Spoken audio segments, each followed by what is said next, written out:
Di sini saya akan menjelaskan tentang manajemen media elektronik.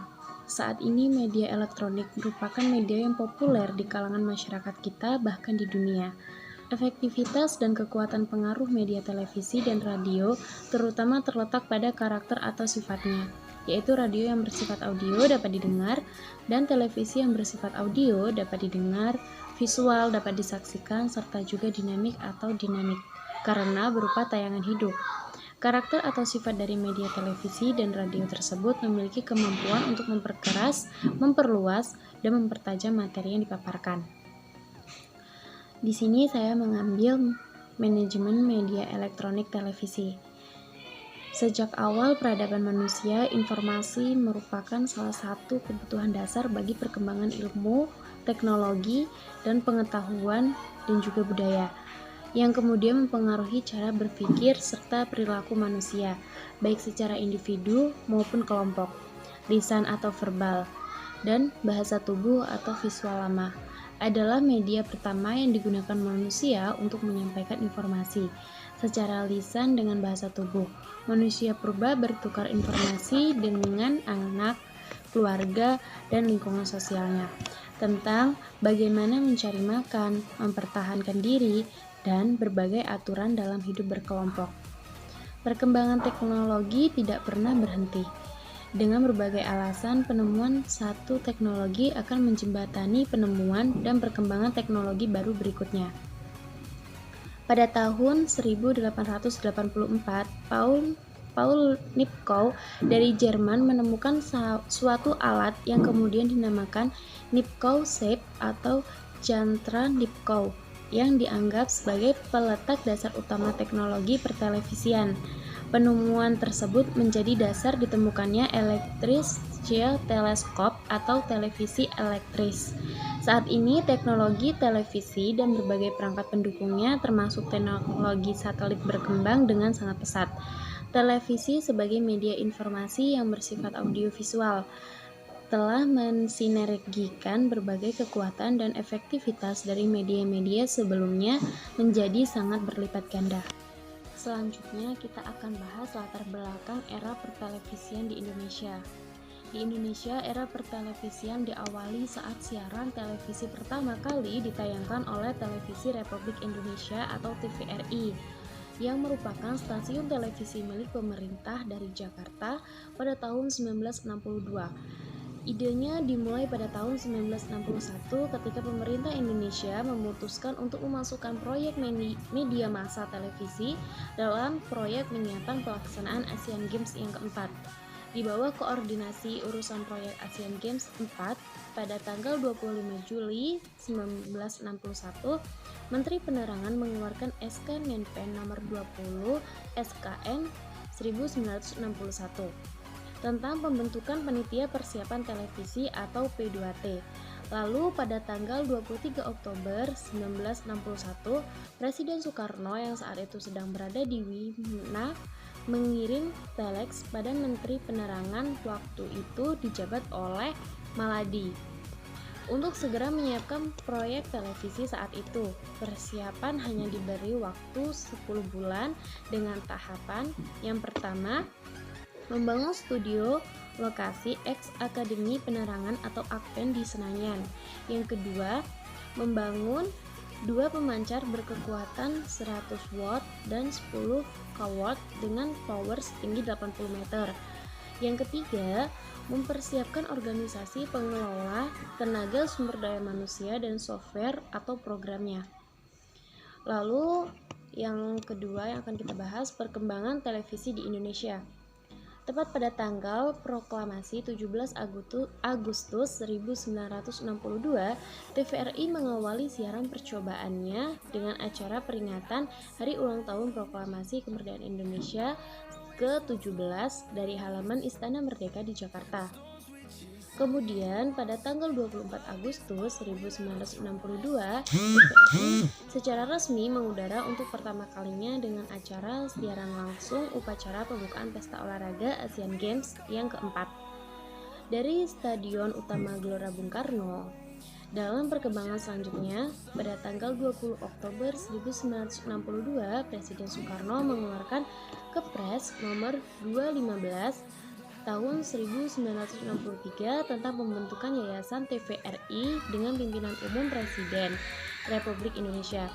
Pada tahun 1964, mulailah dirintis pembangunan stasiun penyiaran daerah.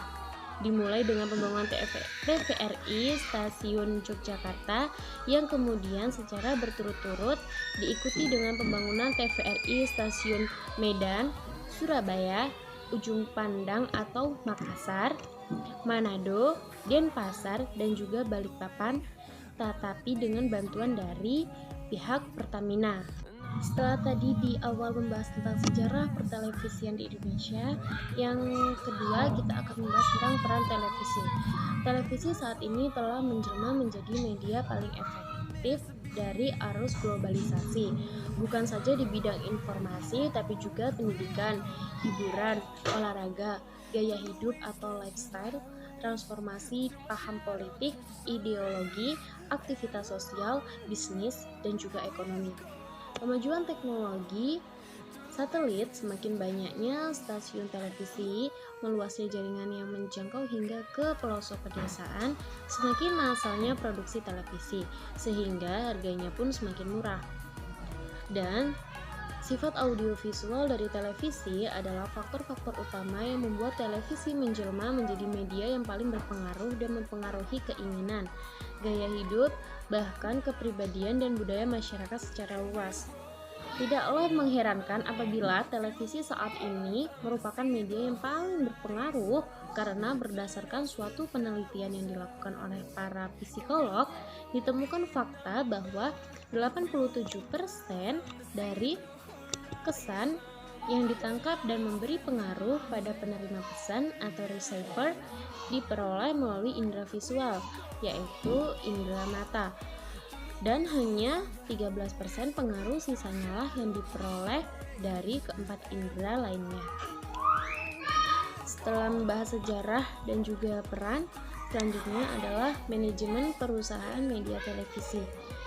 Dari definisi manajemen sendiri itu adalah manajemen sebagai kata benda, berarti dewan direksi dan para manajer yang bertanggung jawab dalam mengelola organisasi untuk mencapai tujuannya. Yang kedua, manajemen itu harus ada tujuan dari suatu institusi atau organisasi sebagai suatu hasil akhir yang ingin dicapai melalui upaya bersama dari seluruh karyawan atau anggota organisasi yang dikelola oleh manajemen atau pengelola organisasi tersebut. Yang ketiga, manajemen itu harus bersifat umum. Jadi arti tugas pokok, kegiatan utama, dan fungsi-fungsi manajemen secara teori relatif sama antara organisasi yang satu dengan lainnya. Lalu yang terakhir, manajemen bila ingin berhasil, konsep manajemennya yang diterapkan organisasi dalam era persaingan global saat ini haruslah konsep manajemen yang modern. Yang kedua, kegiatan utama manajemen. Untuk dapat menunaikan tanggung jawabnya, yaitu mencapai tujuan organisasi, manajemen secara efektif harus mampu menjalankan beberapa kegiatan utama. Yang pertama, yaitu planning atau tugas perencanaan, yaitu tugas yang antara lain merencanakan tentang apa, target atau tujuan yang harus dicapai, bagaimana cara atau strategi yang diterapkan. Lalu yang kedua, organizing atau perorganisasian, yaitu tugas dalam mengorganisir dan mengoptimalkan berbagai sumber daya dan aset yang dimiliki, money, machine, building, dan juga teknologi. Tugas untuk mendapatkan sumber daya yang belum dimiliki, menentukan struktur organisasi yang sesuai dengan strategi, penugasan atau pemberian wewenang dan tanggung jawab guna mencapai tujuan organisasi. Yang ketiga ada staffing atau tugas penyeleksian staf atau sumber daya manusia, yaitu tugas untuk mendapatkan dan menempatkan karyawan sesuai dengan kualifikasi atau kualitas jumlah atau kuantitas, dan waktu yang dibutuhkan organisasi untuk mencapai tujuannya secara efisien. Yang kedua yaitu actuating atau penggerakan, yaitu tugas untuk memberi dorongan, motivasi, serta antusiasme kepada para karyawan dalam bekerja sama mencapai tujuan organisasi. Yang kelima, directing atau memimpin dan mengarahkan, yaitu tugas untuk memimpin dan memberi arahan kepada para karyawan, partner usaha, rekanan atau pemasok dalam menjalankan tugas-tugasnya.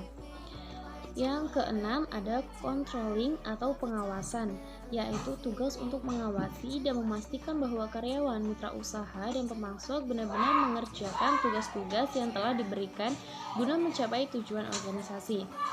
Dan yang terakhir adalah evaluating atau evaluasi, yaitu tugas untuk mengevaluasi, membandingkan antara hasil yang direncanakan dengan hasil yang dicapai dan melakukan langkah-langkah perbaikan atau corrective action yang diperlukan. Selanjutnya yaitu tugas pokok atau tanggung jawab manajemen. Dalam suatu organisasi, manajemen atau pimpinan organisasi mengembang tugas pokok atau bertanggung jawab untuk menentukan dan melakukan segala strategi, taktik, dan upaya yang sah, tidak melanggar norma, etika, dan peraturan yang berlaku untuk mencapai tujuan visi, misi, dan organisasi melalui optimalisasi pendayagunaan semua aset organisasi, terutama optimalisasi kemampuan karyawan atau anggota organisasi. Yang selanjutnya yaitu fungsi-fungsi manajemen. Agar dapat lebih fokus dan lebih efektif dalam menjalankan berbagai kegiatannya, manajemen terbagi dalam beberapa fungsi tanggung jawab yang biasa disebut sebagai fungsi-fungsi manajemen atau manajemen fungsional. Dan fungsi-fungsi tersebut akan saya jelaskan berikut ini. Yang pertama yaitu manajemen sumber daya manusia atau human resource management, sumber daya manusia. Divisi sumber daya manusia dalam suatu perusahaan secara garis besar memiliki tugas-tugas pokok sebagai berikut. Yang pertama, membuat rencana kebutuhan sumber daya manusia. Yang kedua, membuat sistem kompensasi atau penggajian, tunjangan, bonus, dan komisi yang adil. Lalu yang selanjutnya mengkoordinasi pelaksanaan penilaian prestasi kerja karyawan secara objektif. Yang keempat, merencanakan dan menyelenggarakan program-program pelatihan dan pengembangan termasuk perencanaan karir bagi karyawan. Yang kelima, menyelenggarakan program kesehatan dan keselamatan kerja bagi karyawan. Lalu yang terakhir, menjalankan program-program untuk menciptakan hubungan kerja yang harmonis dalam organisasi. Selanjutnya ada manajemen pemasaran atau marketing management. Tugas-tugas pokok manajemen pemasaran bisa disingkat dengan 4P, yaitu membuat rencana dan implementasi tentang produk, price, place, dan promotion. Produk yaitu produk, price harga, place distribusi, dan promotion yaitu promosi. Masih banyak orang yang belum dapat membedakan antara konsep marketing dengan sales. Secara prinsip perbedaannya dapat dilihat pada penjelasan berikut ini. Di sini ada selanjutnya manajemen produksi atau operasi, production atau operation management. Divisi produksi operasi dalam suatu perusahaan secara garis besar menjalankan tugas-tugas pokok. Yang pertama, membuat rencana dan jadwal produksi sesuai target waktu yang telah ditetapkan. Yang kedua, menyiapkan bahan baku dan peralatan produksi. Yang ketiga, memproduksi produk atau jasa sesuai dengan konsep dan spesifikasi produk atau jasa yang telah ditetapkan oleh divisi pemasaran yang berorientasi pada selera dan kebutuhan konsumen. Setelah ada manajemen produksi, selanjutnya manajemen keuangan atau finance management. Divisi keuangan dalam suatu perusahaan secara garis besar menjalankan tugas-tugas pokoknya, Yang pertama, membuat perencanaan modal kerja dan investasi. Yang kedua, membuat perencanaan anggaran atau budget dan aliran dana atau cash flow perusahaan. Yang ketiga, mendapatkan sumber-sumber dana atau source of fund dengan biaya atau risiko rendah atau dapat ditanggung perusahaan. Yang keempat, mengoptimalkan penggunaan dan penempatan dana perusahaan antara lain melalui fungsi kontrol terhadap penggunaan dan perusahaan. Dan yang kelima, melakukan pekerjaan akuntansi atau accounting.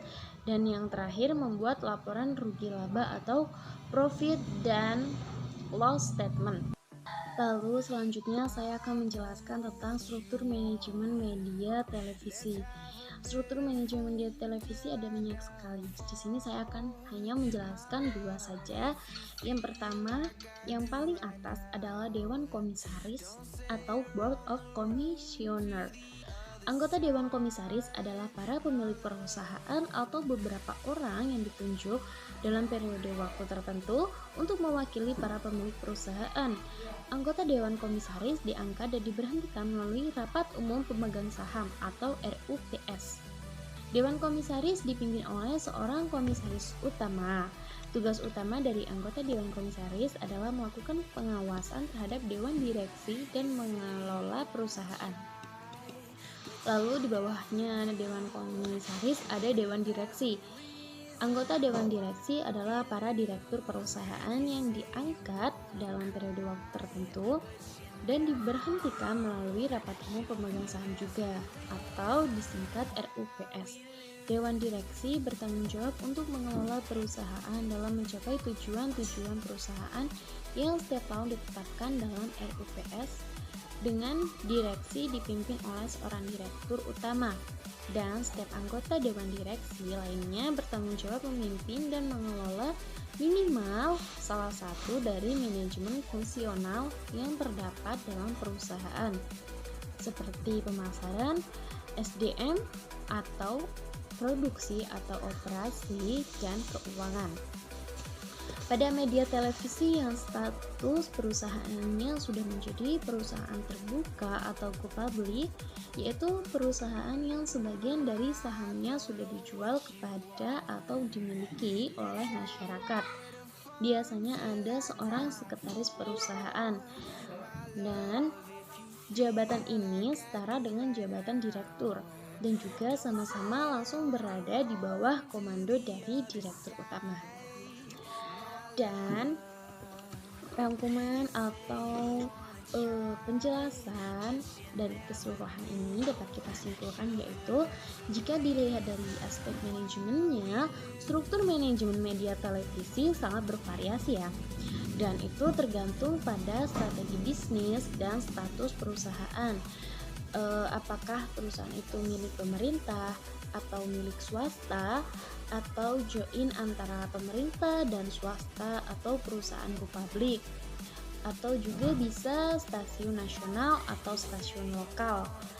Namun, pada dasarnya setiap organisasi media tersebut melakukan kegiatan manajemennya dalam 4 kegiatan besar, yaitu manajemen perencanaan, pengorganisasian, penggerakan, dan juga yang terakhir manajemen pengendalian.